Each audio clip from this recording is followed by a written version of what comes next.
Hi dear friends, ഇന്ന് ഞാൻ നിങ്ങളുമായിട്ട് ഷെയർ ചെയ്യുന്ന എൻ്റെ റെസിപ്പി കപ്പപ്പുഴുക്കാണ്. വളരെ രുചികരമായ ഒരു കപ്പപ്പുഴുക്ക്. കപ്പപ്പുഴുക്ക് പല വിധത്തിൽ നമുക്ക് തയ്യാറാക്കാം. എന്നാൽ വളരെ ഈസിയായി തയ്യാറാക്കുന്ന ഒരു വിധമാണ് ഞാനിവിടെ കാണിക്കുന്നത്. അതിനായി ഞാനിവിടെ 1 കിലോ കപ്പയാണ് എടുത്തിരിക്കുന്നത്.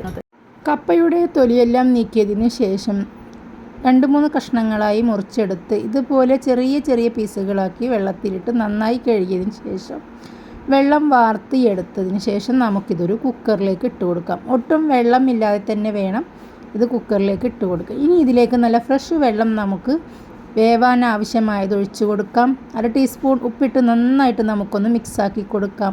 1/2 ടീസ്പൂൺ മഞ്ഞൾപ്പൊടിയും നമുക്കിതിലേക്ക് ചേർക്കാം. എന്നിട്ട് നമുക്ക് കുക്കർ അടച്ച് വെച്ച് നമുക്കൊരു 4 വിസിൽ വരുന്നത് വരെ വേവിക്കാം.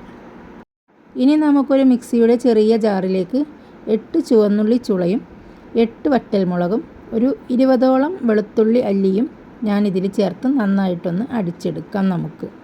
ഇനി നമുക്ക് അടുപ്പിലേക്ക് ഒരു ചെമ്പാണ് ഞാൻ വെച്ചിരിക്കുന്നത്, ചീനച്ചട്ടിയല്ല. ഒരു ചെമ്പട്ടി വെച്ച് അതിലേക്ക് ഒരു 3 ടേബിൾ സ്പൂൺ വെളിച്ചെണ്ണ ഒഴിച്ചു കൊടുത്തിട്ടുണ്ട്. വെളിച്ചെണ്ണ ചൂടായി വരുമ്പോൾ നമ്മുടെ ഈ ചതച്ചെടുത്ത ഇൻഗ്രീഡിയൻസ് ഇതിലേക്കിട്ട് നന്നായിട്ടൊന്ന് വഴറ്റി കൊടുക്കുകയാണ്.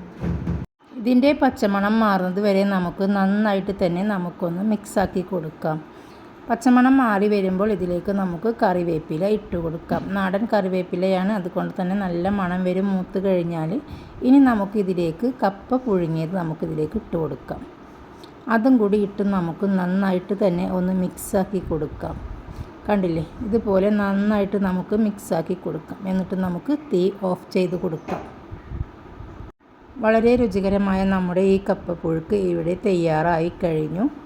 നിങ്ങൾക്കിത് തീർച്ചയായും ഇഷ്ടപ്പെടും. നിങ്ങൾ ഇതുപോലെ ഒന്ന് ട്രൈ ചെയ്ത് നോക്കൂ. എന്നിട്ട് ഇതിൻ്റെ ഫീഡ്ബാക്ക് എന്നെ അറിയിക്കാൻ മറക്കല്ലേ.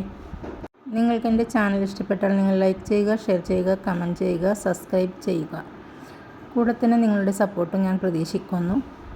അപ്പോൾ നമുക്ക് അടുത്ത റെസിപ്പിയുമായി വീണ്ടും കാണാം. Okay, bye bye.